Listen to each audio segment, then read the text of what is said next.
En septembre 2024, François a voyagé en Indonésie où il a manifesté l'indifférentisme religieux typique qui caractérise la secte Vatican II, l'apostasie de Vatican II et les antipapes Vatican II. Comme le couvrent nos travaux, la secte Vatican II sous l'antipape François n'est pas l'Église catholique, mais la contre-Église prophétisée de la fin des temps. Entre autres choses, François a donné une soi-disant bénédiction qui, selon lui, vaut pour toutes les personnes, quelle que soit leur religion. E ognuno in silenzio prega al Signore e io darò la benedizione per tutti. Una benedizione valida per tutte le religioni. Cette bénédiction n'a comporté ni signe de croix, ni aucune référence, quelle qu'elle soit, à Jésus-Christ ou la Très Sainte Trinité. François a donc nié Jésus-Christ par action, une action qui contredit aussi Colossiens chapitre 3 verset 17, citation « Et quoi que vous fassiez, en parole ou en œuvre, faites tout au nom du Seigneur Jésus, en rendant par lui des actions de grâce à Dieu le Père. » Fin de citation. Given the fact that there are people from different religions, he hasn't used the sign of the cross. François a également dit, citation, « Vous êtes ici de diverses religions, mais il n'y a qu'un seul Dieu. » Fin de citation.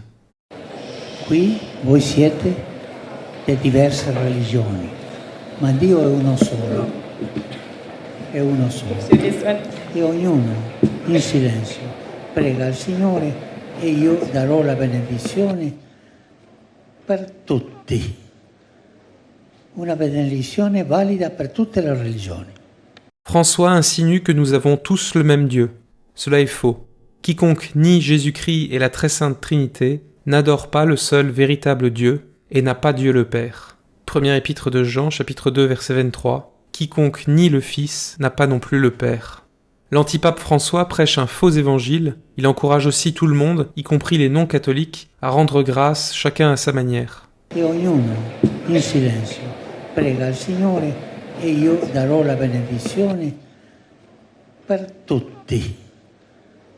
Una benedizione valida per tutte le religioni. C'est de l'hérésie, puisqu'il avalise les faux cultes et qu'il encourage à s'y engager. On pourrait analyser plus en détail les diverses expressions d'indifférentisme religieux de François lors de ce voyage, mais il fait tout le temps ce genre de choses.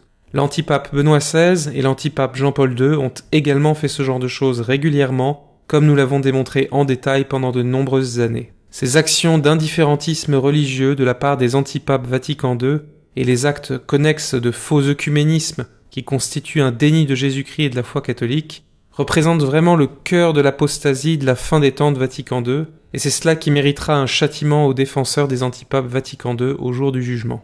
Je tiens aussi à préciser que le verbe « bénir » dans la Bible peut simplement signifier « vouloir le bien d'autrui ». Dans ce sens biblique, admonester ou réprimander charitablement un pécheur, ou prier pour sa conversion, c'est le bénir. C'est ainsi que l'on peut bénir un ennemi ou un méchant, dans ce sens biblique, en voulant son bien ultime par sa conversion, etc. Cependant, bénir dans un contexte liturgique a une signification plus importante. Une bénédiction liturgique place une personne, dans son état actuel, comme étant capable de recevoir une aide ou une faveur spéciale de la part de Dieu. Mais ceux qui pêchent gravement, publiquement, ou qui pratiquent une fausse religion, se rebellent contre Dieu dans leur état actuel et sont donc incapables de recevoir une telle faveur ou aide spéciale par une bénédiction liturgique. Ces personnes doivent cesser d'être désobéissantes ou incrédules avant d'être capables de recevoir une telle bénédiction. Donner une bénédiction liturgique à ceux qui, manifestement, nient Dieu ou désobéissent à Dieu, c'est se moquer de Dieu, puisque cela signifie que Dieu serait disposé à se nier lui-même, qu'il aiderait les gens qui rejettent manifestement le seul moyen avec lequel ils peuvent être aidés, à savoir en croyant en Dieu et en lui obéissant. C'est pour cela qu'on lit à la deuxième épître de Jean, chapitre 1, versets 10 à 11, ce qui suit, citation, « Si quelqu'un vient à vous et n'apporte pas cette doctrine, ne le recevez pas dans votre maison, et ne lui dites pas « Salut », car celui qui lui dit « Salut » participe à ses mauvaises œuvres. Fin de citation. C'est pour cela que l'Église ne confère pas de bénédiction liturgique à ceux qui font preuve de désobéissance grave ou qui sont incrédules. Donc en plus de ces diverses expressions d'apostasie prouvant encore davantage qu'il n'est évidemment pas le pape, L'action de l'antipape François, par laquelle il donne une pseudo-bénédiction liturgique aux adeptes de toutes les religions, est une autre manifestation de son éloignement de la foi catholique. Voici un extrait de notre vidéo intitulée « Un message prophétique contre les soi-disant bénédictions aux homosexuels de François », une vidéo qui porte sur l'enseignement catholique et papal contre le fait de bénir ceux qui font preuve de désobéissance grave. Eh bien, il y a un autre aspect important de cette question que les défenseurs et même de nombreux critiques de la fiducia supplicans omettent. C'est-à-dire, même si vous soutenez, comme le font les défenseurs de l'antipape, que ce que l'antipape François a approuvé n'est pas la bénédiction de l'union homosexuelle elle-même, mais plutôt des personnes homosexuelles dans l'union. So we are talking about the blessing of persons of the couple, not of the union itself. Not of the couple's union, but of the persons within the couple. Votre position est tout d'abord un mensonge, comme nous l'avons montré, parce que François a approuvé la bénédiction du couple. Et le couple signifie la relation/union homosexuelle. Mais deuxièmement, vous ignorez un autre point essentiel, à savoir qu'il est immoral de bénir ne serait-ce que les personnes homosexuelles qui manifestent qu'elles font partie d'un couple homosexuel. Permettez-moi de le répéter, ces personnes ne doivent pas être bénies. Ce point a été négligé par presque tous ceux qui ont commenté la fiducia supplicans, même par ses détracteurs. Beaucoup d'entre eux diront des choses comme « Toute personne peut recevoir une bénédiction, mais le couple ne doit pas être béni ». I don't have a problem with blessing any individual on earth. I don't care if they're in Hamas or whatever. Like, if they want a priest to bless them, like, let's give some grace to that person. So no matter who you're attracted to, we all need blessings from God to live out the Christian life. Amen? Non, il concède trop. L'Église n'enseigne pas qu'on peut bénir n'importe quelle personne dans n'importe quelle situation, et je tiens à citer l'autorité papale à ce sujet. J'ai lu les 9 livres du registre du pape Saint Grégoire VII, ainsi que ce que l'on appelle ses épîtres vagabondes. Saint Grégoire VII a été l'un des plus grands papes de l'histoire de l'Église. Dans ses lettres, il indique à plusieurs reprises qu'il n'accordera pas de bénédiction aux personnes qui font preuve de désobéissance. Il indique qu'il est incapable de le faire de peur de violer la loi de Dieu. Avant de le citer, je voudrais faire une distinction. Lorsque le contexte est bon, comme lors d'une vraie messe, ou lorsque les catholiques sont en pèlerinage, ou dans un contexte similaire, un prêtre peut légitimement bénir un groupe de personnes, sans connaître les actions personnelles de chaque membre du groupe, à d'autres moments. Parce que dans le contexte dans lequel la bénédiction est conférée, il n'y a pas de manifestation de désobéissance ou de lien avec un péché grave. Mais dans un contexte où une personne pêche gravement, ou manifeste une désobéissance grave à l'Église ou à la loi de Dieu, comme lorsque 2 personnes s'identifient comme faisant partie d'un couple homosexuel, il est absolument interdit et gravement pécheur de donner une bénédiction à une telle personne ou à de telles personnes. Bénir là où les personnes dans cette situation signifie que cette ou ces personnes sont capables de se sanctifier ou d'obtenir la faveur de Dieu tout en s'engageant dans une grave désobéissance à Dieu. Par conséquent, ces personnes ne doivent pas être bénies. Ceci devrait être évident.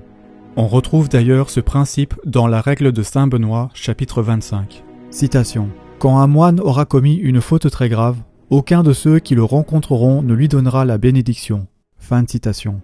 Mais voici quelques citations du pape Saint Grégoire VII qui illustrent le principe catholique selon lequel les personnes gravement désobéissantes ne doivent pas être bénies. La dernière citation est particulièrement intéressante et à mon avis prophétique. Pape Saint Grégoire VII au clerc de Romans, 21 mars 1077. Citation. « Comme l'exige l'autorité sacrée, nous avons omis de vous envoyer le salut et la bénédiction apostolique, comme il est d'usage, en raison de l'excommunication que vous n'avez pas craint d'encourir pour vos offenses. » Fin de citation. Ici, le pape dit que l'autorité sacrée ne lui permet pas de donner une bénédiction apostolique aux excommuniés.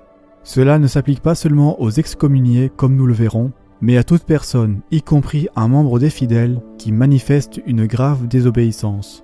Pape Saint Grégoire VII à l'évêque Hubert, fin 1080. Salut et bénédiction apostolique s'il ne résiste pas sciemment au décret du siège apostolique. Fin de citation. Remarquez qu'il faut être obéissant pour recevoir la bénédiction.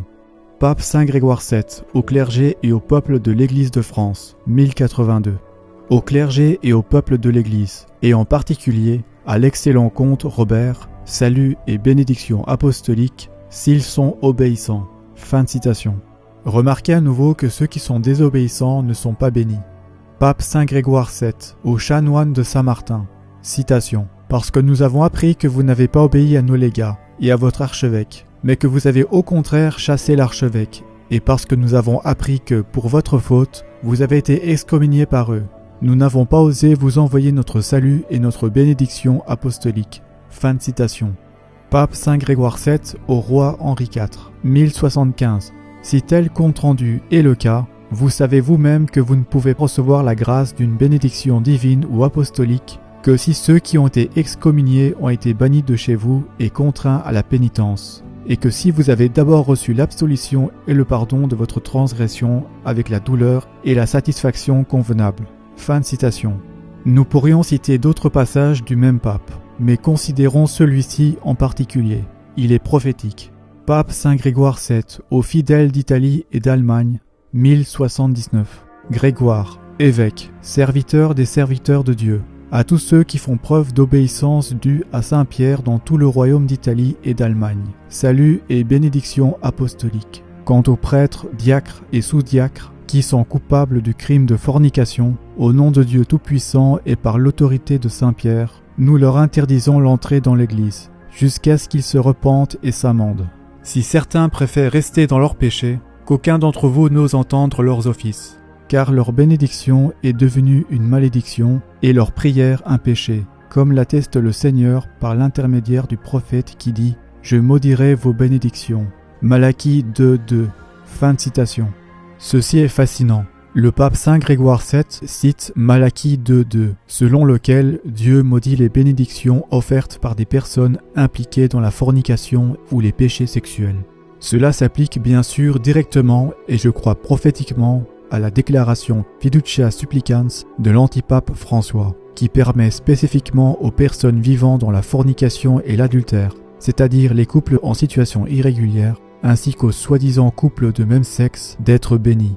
Ces soi-disant prêtres deviennent ainsi impliqués par leur approbation dans le crime de fornication et les péchés sexuels, et donc leurs soi-disant bénédictions deviennent des malédictions, exactement comme l'a dit le pape Grégoire VII, citant le prophète Malachie. Ainsi, alors que la véritable Église catholique est un véritable pape, parlant avec la voix de Saint-Pierre pour défendre la foi chrétienne, exclut absolument des bénédictions ceux qui sont manifestement impliqués dans la fornication, et les renvoie jusqu'à ce qu'ils se repentent, amendent leur vie et soient prêts à se confesser. La contre-église apocalyptique de Vatican II fait l'inverse. Elle donne des bénédictions aux personnes impliquées dans la fornication et l'adultère, et ce qui est encore pire, l'activité homosexuelle et les actes contre nature. Ces soi-disant bénédictions de la contre-église Vatican II deviennent donc des malédictions, comme l'a dit Malachie. Notez également que cette lettre du pape Saint Grégoire VII était adressée aux fidèles d'Italie et d'Allemagne. Je ne crois pas qu'il s'agit d'une simple coïncidence. Je crois que c'était providentiel et prophétique. En effet, dans quels deux pays les soi-disant bénédictions des couples de même sexe, ainsi que de ceux qui vivent dans l'adultère et la fornication, sont-elles les plus notoires? La réponse est en Italie et en Allemagne. C'est en Allemagne qui sont les plus notoires, bien sûr, en raison de ce que leurs faux évêques font depuis un certain temps à cet égard. Turning to Germany, the country's top bishop is explicitly condoning sexual sin. Limburg's Bishop Georg Betzing, president of the German Bishops' Conference, published a so-called sex education guide last week, promoting the blessing of homosexual couples. Ces bénédictions sont encore plus notoires en Italie, car l'antipape François, l'actuel chef de la prostituée apocalyptique de Babylone, vient de les approuver officiellement à Rome, en Italie, pour la contre-église tout entière. La citation de Malachie 2:2, faite par le pape Saint Grégoire VII dans ce contexte, était également prophétique. Bien que la déclaration de Dieu dans Malachie 2:2, « Je maudirai vos bénédictions », s'appliquait à cette période de l'Ancien Testament, je crois qu'elle s'applique encore plus profondément à ce que l'antipape François a fait récemment devant le monde entier et à cette période apocalyptique. Malachie est le dernier des 12 prophètes mineurs de l'Ancien Testament. Il représente en quelque sorte la fin d'une alliance. Le dernier chapitre de son livre annonce également la fin du monde. Malachie 4:1. Car voici que viendra un jour embrasé comme la fournaise. Et tous les superbes et tous ceux qui commettent l'impiété seront de la paille. Au chapitre 2 de ce livre prophétique, Dieu s'adresse aux prêtres qui ont violé l'alliance par désobéissance et profané le sanctuaire par l'idolâtrie et les abominations. C'est précisément ce qu'ont fait la secte Vatican II et ses faux prêtres pendant la période de la Nouvelle Alliance. Dans Malachie 2, Dieu dit aux prêtres qui ont violé l'alliance et profané le sanctuaire « Je maudirai vos bénédictions ». Et maintenant, le monde entier entend parler de l'approbation par l'antipape François des soi-disant bénédictions pour les couples de même sexe, ainsi que pour ceux qui vivent dans la fornication et l'adultère. Une abomination aux yeux de Dieu qui ne peut qu'entraîner une malédiction majeure.